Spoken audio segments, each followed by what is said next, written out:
The covenant speaks to me, a long-lasting commitment, a promise that is made, and the very essence of the word covenant can only mean that it's done in God and with His blessing upon it.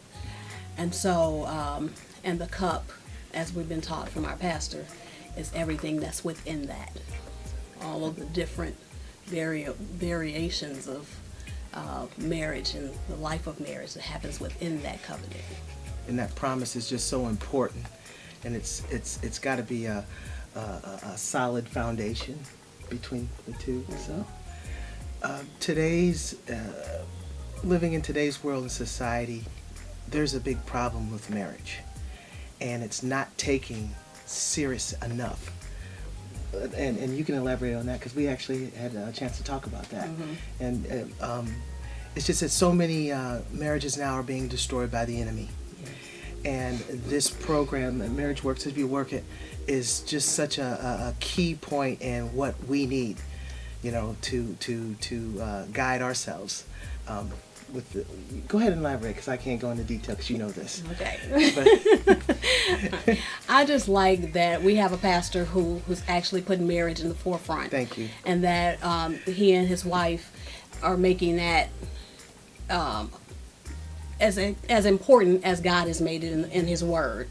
And so, for us to have some place to go to celebrate marriage, first of all, it's a celebration.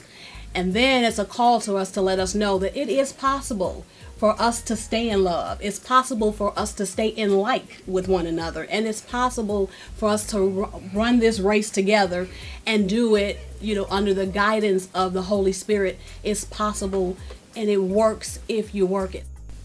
It means putting forth the effort and making sure that you communicate with each other. Make sure you put God first and foremost. Because if you don't put God first, it's not going to work. And then, marriage works, you got to set aside self. When you set aside self, you can concentrate on what the needs are of each other. But first and foremost, again, you got to put God first.